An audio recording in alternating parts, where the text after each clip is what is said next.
Now, first thing, when you answer an essay, you cannot answer an essay without having a mind map. A mind map, remember, is some sort of your draft plan. So for you to answer as expected, you must have this draft plan, a mind map. A mind map, in as far as this question is concerned, you start with what is important first in the middle, and what is important when you read the scenario and when you look at the questions. They are all based on the topic, presentation, and data response. That's what is important in the middle. And then look at the instruction. The first instruction, you are expected to advise this girl, Thuli, on how to prepare a presentation. That's the first instruction. When we look at your essay, or when you look at your essay yourself right now, check whether you have actually carried out that instruction. You have given Thuli an advice on how to prepare a presentation. Secondly, you were also expected to advise Thuli on how, in fact, on the different presentation methods she can choose from. So in your essay, again, I'm expecting to see presentation methods being discussed there because you are advising Thuli. Thirdly, you were also expected to advise Thuli on how she can handle feedback. So handling of feedback is the third instruction. So when you look at your essay, check whether your essay is addressing all of those. If your essay is addressing all of those, then I would say you are spot on the question. And remember, these are just requirements, and these are just the basics for an essay. The structure of an essay, your essay should have an introduction, it should have a body, it should have a conclusion. Remember, with introduction, you're simply giving, introducing the topic, and I normally say to you, introduction, it should not be a long introduction.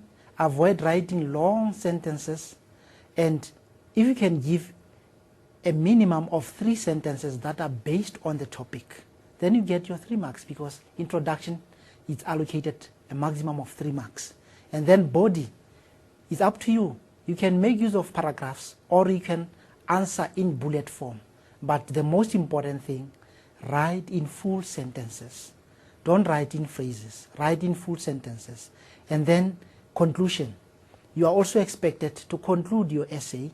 And when you conclude your essay, remember, you can give a maximum of 2 sentences that are also based on the topic.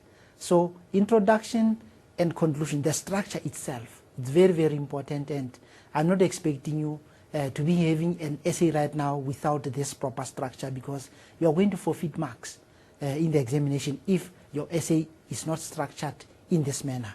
And you must literally write the words introduction and conclusion in your essay. Now, this is what I was expecting of you. Preparation. For Thuli to prepare a presentation, 1, she must decide on the purpose of the presentation. What was the purpose of the presentation? She must also establish the main points that she is going to talk, she's going to talk about in her presentation. She must consider the background of the audience and use appropriate methods to address them. Remember, she's going to present to a panel of experts, which are going to make a selection. So she must, when preparing herself, she must also take into account the audience. She must also find out about the venue for the presentation and what equipment is available. She must consider the time frame for the presentation. She must know, it's very, very important when she prepares herself, that how long is the presentation, what is that is expected of me. All of these points will assist her to prepare herself, to prepare her presentation. She must also plan the format of the presentation. How is she going to present her story to this panel? Is she going to make use of verbal, or is she going to make use of non-verbal, or is she going to simply explain or discuss and so on? The format is also important. She must also decide if she's going to make use of graphics such as tables, diagrams, and so on in her presentation. She must decide.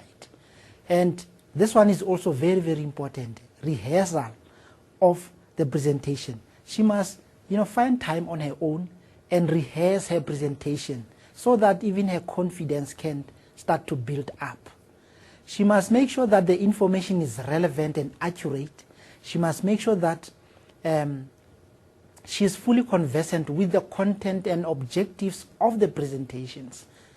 And of course, any other relevant information that you might have included in your answer, in as far as preparation is concerned, that would also be relevant. But when you look at all the points that we've talked about, they are addressing preparation of the presentation. It's very, very important. It can also happen even if this was a business presentation. Preparation is important, because if you go into a presentation without preparing yourself, definitely that will not go your way. And then the second part of this question was about the different methods of presentation that she can choose from. The first